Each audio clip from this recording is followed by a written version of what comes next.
แก่เหตุแก่ของทางเฮาและมืออื่นแม่นเฮาลงไปแก่ให้เพิ่นแล้วก็ผู้อื่นเป็นแบบจะเป็นจัดงานเลยถ้ามีการเต้นรำไม่ยังจะแก่พวกเลยเฮาเป็นงานสบายง่ายมื้อนี้เพิ่นมาเอาคาดองอ๋อทอเพิ่นเลยบ่แม่นเพิ่นมาเอาคาดองที่แบบว่าเขาสู้กินบัดประเภทแบบหมูบ่งัวควายจังซี่บ่เป็นสินหมูสินควายครับตอนเพิ่นมาเขาก็เอาตัวนั้นแหละให้เพิ่นกินตอนเฮาไปพุ่นเขาก็เอาตัวนั้นแล้วเฮ็ดตามยึดนอกจัดงานให้แม่นมีงานไฟซ้ายแม่นถ้าตอนเป็นเฮ็ดนี่แท้ๆมันจัดอยู่ฝ่ายซ้ายแต่วันนี้แบบคือว่าแหละอันนี้ในนึงกันในนึงมาเข้ากันจังซี่ก็เลยว่า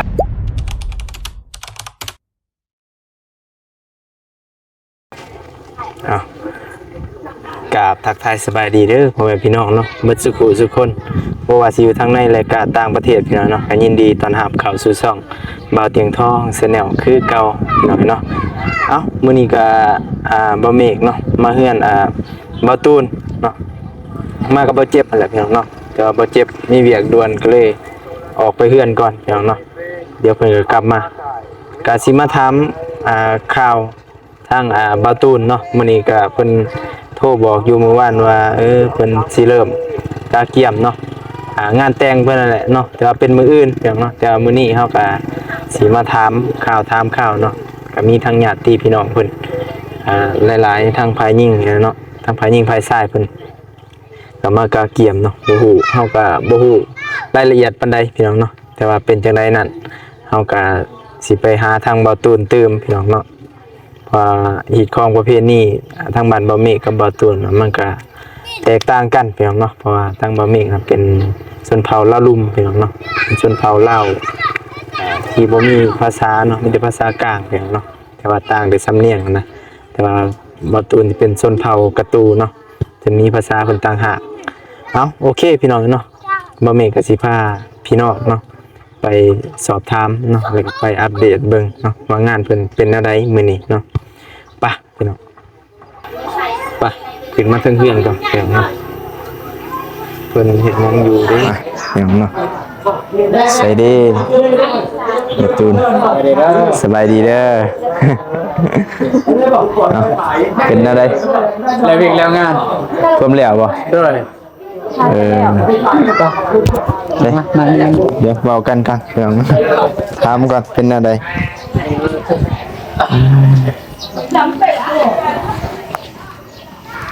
ไม่มาคนเดียวป่ะมาก็บ่เจ็บแต่ว่ามีเวียกด่วนอยู่เลยแลนออกไปก่อนโดยน่าจะสวัสดีครับเด้อสวัสดีพ่อแม่พี่น้องบนสกูสกุลเด้อขอโทษขออภัยตามบ่ฮอดบ่ถึงโดยมื้อนี้เป็นอะไรคือว่าเป็นมื้อเริ่มมื้ออะไรมื้อนี้ว่าเป็นมื้อนี้เป็นมื้อเริ่มแบบว่าพ่อเฒ่าแม่เฒ่าเพิ่นมาเอามาแก้เหตุแก้ของอย่างนี้แก้เหตุแก้ของทางเฮาและมื้ออื่นแม่นเฮาลงไปแก้ให้เพิ่นแล้วก็ผู้อื่นเป็นแบบจะเป็นจัดงานเลยถ้ามีการเต้นรำไม่ยังจะแม่นอยู่พุ่นเลยจัดงานคักแน่บ่ก็มันก็แล้วแต่คักทางอันนั้นเลยกันใช้เทียบกับคนอื่นก็อาจจะบ่คักประมาณนั้นนะมื้อนี้เพิ่นมาแก้เหตุเนาะแม่นมื้อนี้เพิ่นมาแก้เหตุแก้ของให้เฮาเพิ่นสบายง่ายมื้อนี้เพิ่นมาเอาคาดองทอเพิ่นเลยบ่แม่นเพิ่นมาเอาคาดองที่แบบว่าเพิ่นได้ห้องไว้คาดองที่เพิ่นได้ห้องไว้ว่ามีหยังแน่นะโดยที่บ่ตูนชื่อได้ก็ตอนนั้นนั่นแหละมีเงิน50 ล้านกล้วยตัวนึงหมูตัวนึงนะใส่คอเงิน10 เส้นหม้อทองแต่ว่าหม้อทองเป็นเอาเป็นบ่อข้าวเลยหม้อข้าวหน่วยนึงโดยประมาณนั้นก็เพิ่นมาเอามื้อนี้เอามื้อเพิ่นเลยก็อันอื่นเนี่ยหมดเอาติดหนี้เพิ่นติดหนี้แต่ว่าตัวติดหนี้ได้ใช้บ่หรือว่าค้างไว้อันนี้เลยได้ค้างไว้ถ้าเฮามีมื้อใดจึงเอาไปให้เอา10 ล้านนี้เอาได้จ่าย40 ล้านก็คือเฮาได้รับ เฮาได้รับปากว่าเฮาจ่าย40 ล้านไปก่อน โดย แต่ว่าจ่ายไปแล้ว30ในเฉพาะงานเนี่ยจ่ายไปแล้ว30อีก10 ล้านเนี่ยแม่นมื้ออื่น มื้ออื่น แม่นอีก10 ล้านอื่นทางนี้ทางเคยลงไปก็หอบเงิน10 ล้านเข้าไปเลย ไปส่งเพิ่นอีก แม่นไปส่งเพิ่นนะเป็นประเพณีแบบนั้นโดย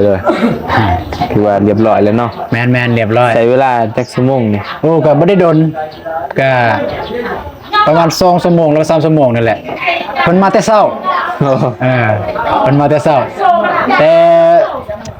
ของกินเกี่ยวยังทันได้แล้วซ้ำเพิ่นมาแล้ว กับหมดแล้ว พอดีเพิ่นมา แม่นพอดีเพิ่นมาแต่เช้าๆเพราะว่าที่จริงในงานก็แบบนี้แบบว่าเกือบเปลี่ยนแผนเลยพ่อแม่ อ๋อแบบนั้นน่ะ เกือบเปลี่ยนแผนแบบนี้เพราะว่าแผนใดก็คือตามนัดหมายเนี่ยมันมื้ออื่น อ๋อ ตามนัดหมายมันมื้ออื่น แต่ว่าด้วยความว่าอยู่บ้านนี่เกิดเหตุการณ์ก็คือมีคนเจ็บหนัก เจ็บหนักแบบหนักแหมเจ็บหนักแบบจนตอนนี้คือแบบส่วนใดส่วนหนึ่งคือแบบมันมีบางส่วนที่มันตายอะไรไปแล้วอะนะ เป็นมันน้อย มันลอยแล้วส่วนคือส่วนขาส่วนแขนเนี่ยมันติ้งบ่ได้แล้ว มีแต่หายใจสิ แต่หายใจก็คือพวกนี้นะมันพี่น้องเขาเอง อ๋อ ก็มารวมอยู่ แม่น คืน เมื่อคืนเพิ่นกันมา จากเมื่อนั่นกับเมื่อนอนเพิ่นก็เป็น เป็นเลย พอดีเป็นแล้วก็เป็นตอน2 โมงกลางคืนพวกไอ้คืนเพิ่นลงไปดูเบิ่ง อ๋อ แต่ว่าน้องบ่ฮู้ บ่ที่จริงเนี่ยมันเป็นแต่2 โมงที่จริงเนี่ย ที่จริงเนี่ยเลิกเมื่อแต่นี้รวมตอนแรกรวมเนาะเลิกเมื่อไปได้น้องสายไปส่งเพิ่นย่างบ่ได้เพิ่นเจ็บแต่ดนแล้ว อ๋อ เจ็บแต่ดนแล้วเพิ่นเจ็บแต่ว่าเมื่อคืนเพิ่นหนักน้องสายไปส่งตอนเลิกเมื่อแต่นี้ไปได้เลิกเมื่อแต่นี้ก็ประมาณอยู่มองเก่าแล้ว10 โมงนั่นแหละก็กำลังสิเข้านอน โดย พอดีทางนั้นโทรมาบอกว่าเพิ่นเจ็บหนักเด้อเพิ่นเจ็บหนักค่อนข้างว่าหนักแห้งแล้วพอดีน้องสายลงไปพอดีเฮาบ่ได้ลง โดย อยากนอน น้องชาย น้องสายไอ้อีกันนี่เพิ่นลงไปแต่บอกกับน้องเพิ่นว่าคันมันเจ็บหนักอีหลีแบบเพิ่นบ่ฮู้อีหยังไอ้โน้ยนี่ก็โทรบอกเด้อสิลงไป โดย พอดีน้องสายก็โทรบอกตอน2 โมงกลางคืนลูกท่านอย่าลงไปหั่น อ๋อ ลงไปเบิ่งเพิ่นก็เจ็บหนักอีหลีถามว่ามันเกี่ยวข้องจังไดกับงานของเฮาถ้ามีคนเสียมันเกี่ยวเต็มๆคือทางบ้านนี่จะถือในมืองานมือการของเฮาแบบนี้งานแบบเฮาต้องการแบบอบอุ่นความสุข โดย แต่มีคนมาเป็นแบบนั้นคนเสียชีวิตในบ้านนะบ่มักคณะแบบนั้น โอ้ ก็เลยป้านายก็เลยขอทางป้านายเบื้องนั้นว่าเป็นไปได้บ่ผู้เจ้าเมื่อนี้ผู้คอยนำคนไปเลยให้มันแล้วไว้นะ โอ้ให้แล้วก่อน แม่ให้แล้วก่อนยันว่าเพิ่นสิเป็นจังซั่นจังซี่นะแบบว่า มันก็ นะ บ่ทันหั่นแหละเพราะ แต่ว่า ว่าทางพุ่นกับมื้อนี้หั่นแหละหาเลาะซื้อเครื่องเมื่อแต่นี้ก็เพิ่นก็มาเลาะซื้อ ให้จัดตัวนี้มันแล้วก่อนเนาะ แม่นประเด็นทางนั้นขอว่ายันบ่ทันว่าคันลงไปมื้อนี้เลยแต่ว่ามื้ออื่นทางเคยลงไป โดย ก็คือเก่าแผนกับมื้ออื่นคือเก่า เป็นมืออื่น แม่นแผนมื้ออื่นคือเก่ามืออื่นมืองานเนาะ โดยกินข้าวกินน้ำแล้วบ่เนี่ย กะยังอยู่ ใส่บ่เจ็บ บ้านนี่กิน อยู่ใส่โทรศัพท์โทรหาบ่เจ็บเนี่ย โทรหาบ่เจ็บ มีโทรศัพท์เบิ่งได้บ่ให้เพิ่นมามันแม่นว่านำบ่เจ็บบ่ ฮะ มันแม่นว่านำบ่เจ็บบ่ แม่นมาน้ำเพิ่นแต่ว่าเพิ่นมีเวียกด่วนน่ะ อ่า เลยออกไปก่อนเดี๋ยวจังสิเข้ามาหลังจากตอนใดล่ะ ก็กินข้าวกินน้ำก่อน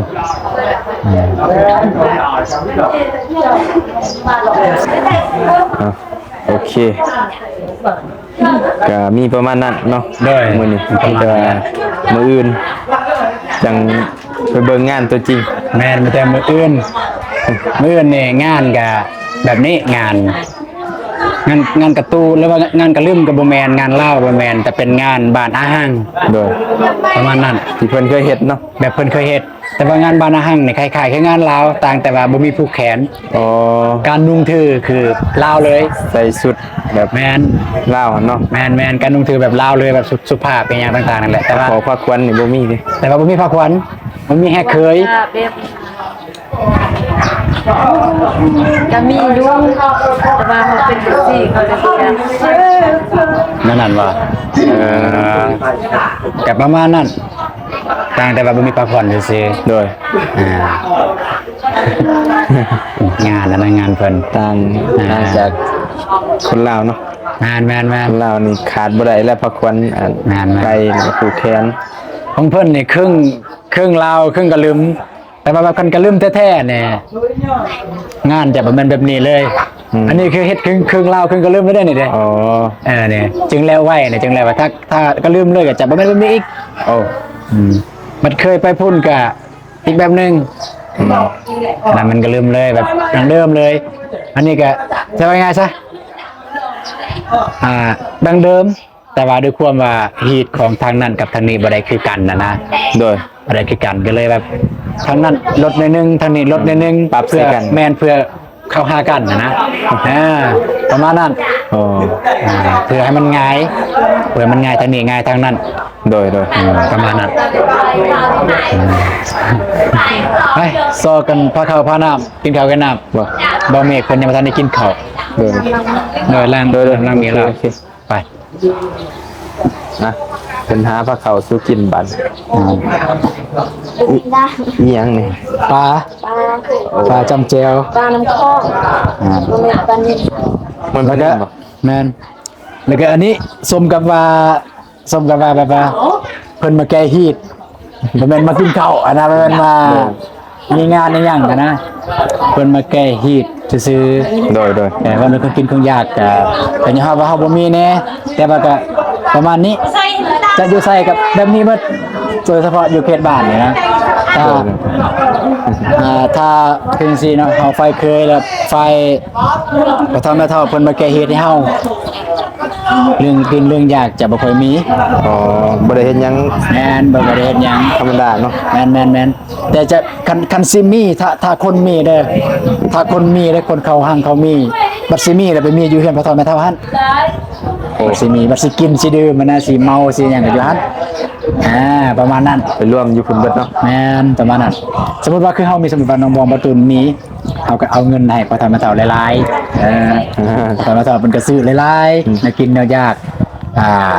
ครึ่งกินครึ่งดื่มจังซี่ก็หลาย ว่าแล้วก็เพิ่นก็ใส่เงินเฮานี้เนาะไป แม่น จัดงานน่ะ แม่น ซื้อ เพิ่นจัดงานอยู่หั่นเพิ่นก็ใส่เงินเฮาตัวเฮาให้เป็นเงินค่าดอกนั่นแหละเพิ่นใส่ โอเค โอเคมาล้างมือบ่เมก เอาเข้าพี่น้องมัน มีเส้นผอกเส้นผมติดบ่เห็นปานใดเพิ่นหาข้าวสู้กินเนาะ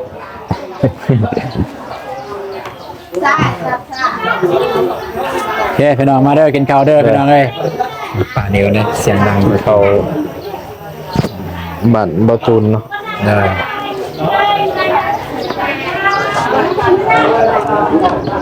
มาบวงมานั่งกินกันเด้อ ที่ลองกินแล้วบ่ และสิบอกเด้ออันนี้แม่นของกินเด้อสิบอกบ่เมกจังซี่ของกินนี้อันนี้กับอันนี้แม่นของกินทางพ่อเฒ่าแม่เฒ่าเพิ่นมาตอนเฮา เอามาตอน แม่นและของกินทางเฮาก็เฮาเฮ็ดอยู่นี่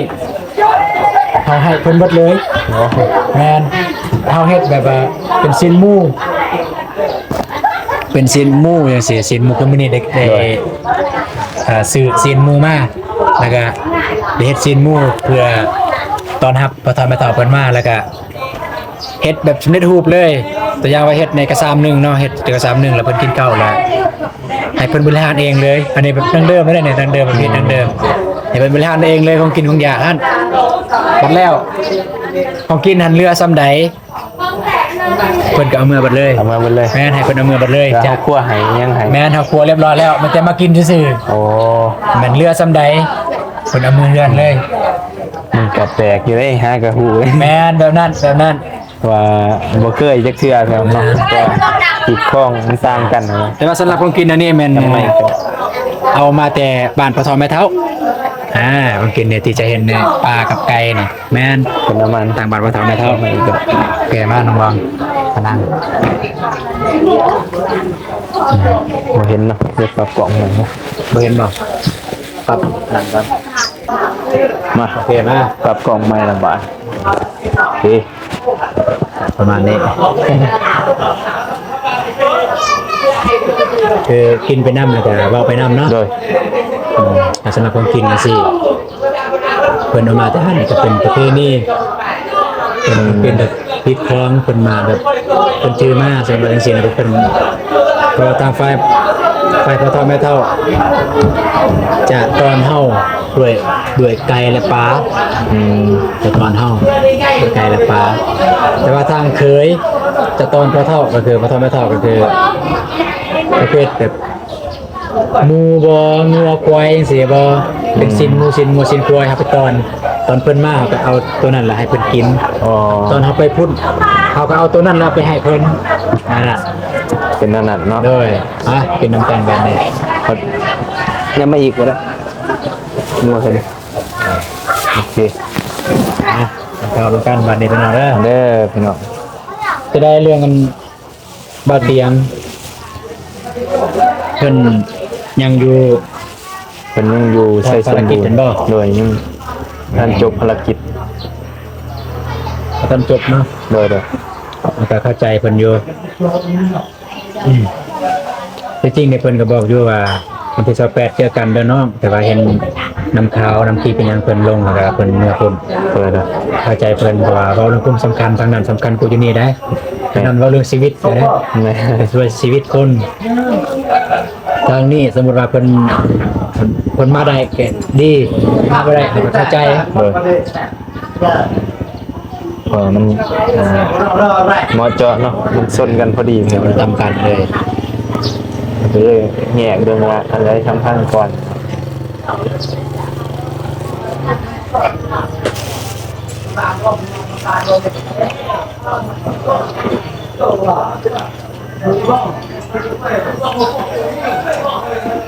แต่ว่าญี่ปุ่นเป็นตอนแรกมันก็อย่างป่าอย่างยังเหือน มีการย่าง โอ้ ไม่ได้ว่าให้จากถ้าบ่เมฆบ่คาหยัง โดย ก็อยากให้บ่เมฆกับทีมงานไปอัปเดตให้เขาไปพี่น้องได้เบิ่งตอนแรง โดย ๆทางเวียกทางนั้นเพิ่นมีวิธีอะไรแน่ส่วนกระเทียมหยังแน่ประเทศหยังแน่แต่เข้าไปแต่น้องบองกับประตูนยังเข้าไปบ่ได้ เอาไปเลย แต่ถ้าเข้าไปมื้ออื่นเลย โอ้โห บอกประตูนเข้าไปบ่ได้ถ้าได้ประตูนอยากเข้าไปคือกันไปอัปเดตคนพี่น้องได้เบิ่งแต่วันนี้ก็ฝากทีมงานเลยฝากไปอัปเดตอยู่หั่นเลยไปเบิ่งว่ามีวิธีใดแน่บนเฮ็ดนะเรื่องย่างปลาเนี่ยมีย่างปลาล่ามปลาเป็นจังซี่เนี่ยอันนี้เนี่ยมันน่าจะเป็นล่ามบ่จักนี่ล่ามบ่นี่ แม่นบ่ ก็นินไป เอาน้ำของ มาเอง เอาบ่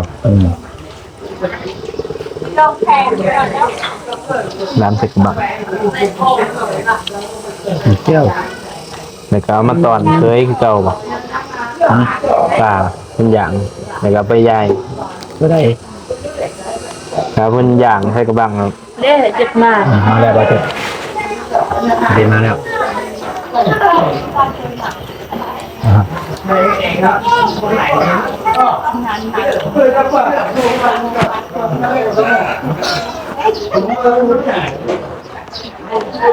เดี๋ยวเดี๋ยวบ่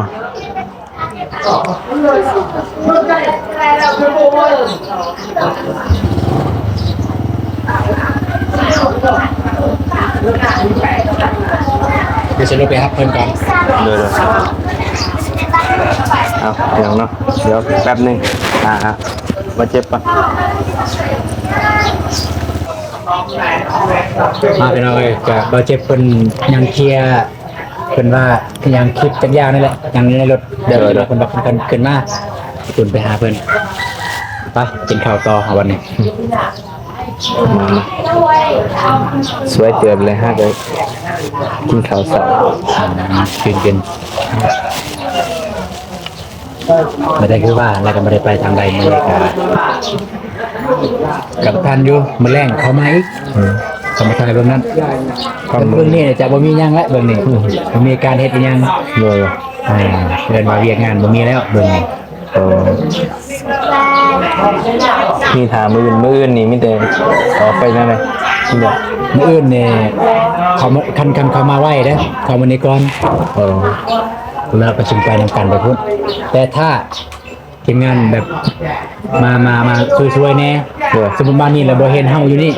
มันจะนำไปหน้างานพุ่นเลย ดูคุณเลยเนาะ แม่น นอนจักโมงคุณจัดงาน โอ้มีความว่าก็ยังซี่แหละเหตุการณ์บ้านเมืองมันยับยั้งนะทางนั้นก็อยากให้เราลงไปเพิ่นก็อยากไปไหว้งานช่วย โอ้ ไปไหว้ก็คือรอบเมื่อกี้นี่6-7 โมงเพิ่นว่าให้เราลงไป6-7 โมงนะให้เคยลงไป6-7 โมง โอ้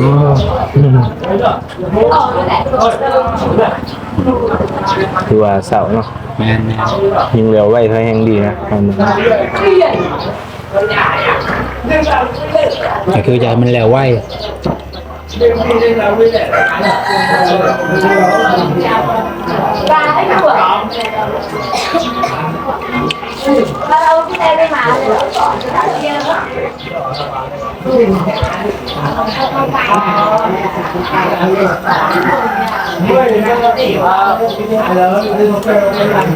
ี่น้องมาเด้อคุณเก่าเด้อ ในรอบหลายเดือนนะตั้งแต่กินก่อยกับป้อมไปแล้วผม แต่กินเปลือกกระป๋อมเนาะ เลย โอเคมากินข้าว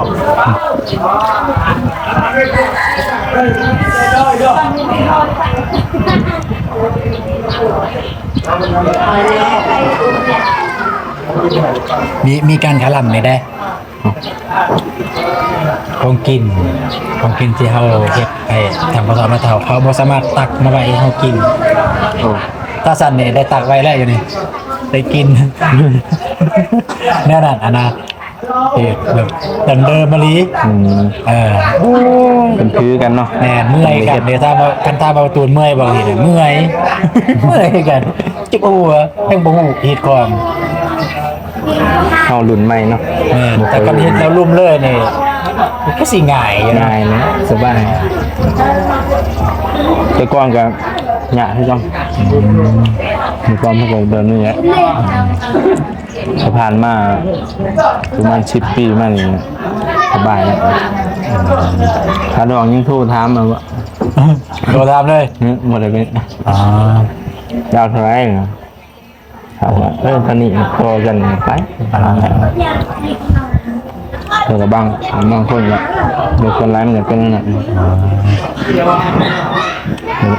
ถามกันเรียบร้อยไปชูคอพอกันเรียบร้อยยังแก้เรียบร้อยนะสบายทำหนูไม่ได้ไปถอคนแล้ว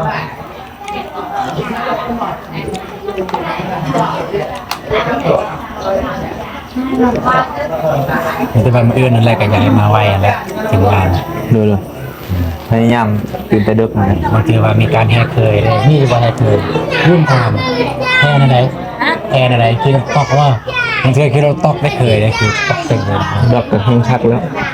ได้บรรยากาศ แม่นเคย ปกติทางบ้านเนาะแม่นจะเฮ็ดเปิดตู้นั่ง เปิดตู้บ่เปิดดอกตู้เอาห้องเสียงสดนั่นแหละแบบ เปิดตู้ไปว่าเพลงเคยมาแล้ว ดันลิขสิทธิ์ที่เฮาเนาะแม่นบ่ แม่น ลิขสิทธิ์แล้ว แต่ว่าช่างน้องบ้องไปอยู่ขุดบ้องอื่นเรื่องนี้ น้องบ้องบ่บ่พูดทางนั้นอะไร ไปพร้อมกัน อยู่พุ่นเวลาอยู่นี่เอาไปแต่นี่ไปพุ่นบ่ไปนำกันอะไร แต่ว่าสิเฮ็ดตามฮิตนอกแบบจัดงานให้แม่นมีลำไฟซ้าย แม่นถ้าตอนเป็นทีนี่แท้ๆมันจัดอยู่ฝ่ายซ้าย แต่วันนี้แบบคือว่าแหละอันนี้ในนึงกับในนึงมาเข้ากันจังซี่ โอ้ ก็เลยว่า แบบนั้น ตกอยู่ที่ตอนไม่เท่า แต่ว่าน้องบอกน่าจะอยู่นี่การแต่งหน้า จะมาไปนำกัน แต่งแม่นแต่งหน้าแต่งตากับอยู่นี่เลยไปนำกันเลยยื้อเลยนะแล้วก็ไปหาพ่อเฒ่าไปหาพ่อเฒ่าย่านประมาณนั้นนะแต่เรื่องการแต่งหน้าแต่งตาบ่ฮู้ว่าสิแต่งหรือบ่เอาแบบธรรมชาติได้เลยซะ มันแสนเลย โดย ชุดเด้คือว่าเห็นไปเลือกชุด มีเยอะสุดตัวนี้สุดใส่สุดสุดแต่ทางประตูเนี่ยตอนลงตอนนี้เนี่ยสุดสุภาพสุดธรรมดาของประตูเอง แต่ว่าตามที่ได้ยินน้องบองก็น่าจะมีเซอร์ไพรส์อยู่ฮั่น ทางพ่อเฒ่าแม่เฒ่าเพิ่นจะมีการนุ่งห่มเพิ่นว่านุ่งห่มให้ลูกเคย โอ้เป็นสิมีสุด แม่นเพิ่นจะมีสุดให้ประมาณนั้นนะ โดย อ่า ดูเรื่องนะใช่ อาจารย์มึนตึ๊บทางนี้กับครั้งแรกเนาะเคยเห็นเลยทางทองประเภทนี้ทางนี้เป็นเห็นอะไรจะเกลือ เห็นมันอยู่นี่แท้ๆอยู่บ้านเบาตูนแท้ๆโอ้มันเป็นแบบนี้เลยมันแบบนี้จะแบบมันยุ่งยากคือเจ้าเห็นนั่นแหละ โดย มีการ แม่นอยากอยู่ มีการย่างปลานั่นนี่แต่ว่าจริงๆน้องบอมบ้านเพิ่นมีการย่างปลาแบบนี้แล้วเพิ่นตัวย่างปลาเพิ่นเอาใจฮีทเฮา อ๋อ เพิ่นเอาใจฮีทเฮาที่ย่างปลาจริงๆบ้านเพิ่นบ่มีแต่ว่าเพิ่นเอาใจฮีทเฮาเพราะฉะนั้นเพื่อให้ ยางปลาแล้วก็เห็ดเด็ดลาน ลานบ่มีทางบ้านเพิ่นจักบ้านบ่มี ลานมดกับ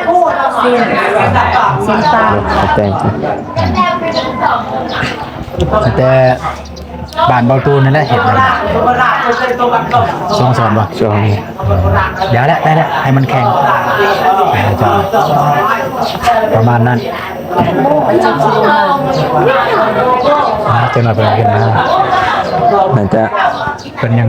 ตัดคลิปบ่ ตัดคลิปเลย เด้อเอาพอดี ก็มีประมาณนั้นแล้วเนาะก็มาอัปเดตให้พี่น้องเบิ่งเนาะแต่ว่าทางบ่ตูนก็อัปเดต แมน เรื่อยๆอยู่ แมนแต่บ่ได้อยากเบิ่งบรรยากาศตอนเว้าเรื่องขดอกขดองเรื่องให้ขดอกขดองกันอย่างต่างๆก็บ่ต้องได้ทายอยู่ โดยก็มีแต่เบิ่งสอนบ่ตูนตื่มอย่างเนาะบ่มีก็มาถามข่าวหั่นแหละเยี่ยมยามเนาะทางนี้ก็อยากฮู้คือกันนะ แมน พี่ทั้งน้องหลายคนก็บ่ฮู้คือกันเนาะ จริงๆในคันบ่เมฆมาแต่เช้าก็ได้มาอัปเดตเลย หมู่ตอนเพิ่นมาเนาะ ตอนเพิ่นมาอย่างอะนะเพราะว่าเพิ่นค่อนข้างมาไวถ้าเพิ่นมาสำนีพอดีเนาะ ก็ดีเลย พอดีกัน ก็เพิ่นมาแต่7:00 น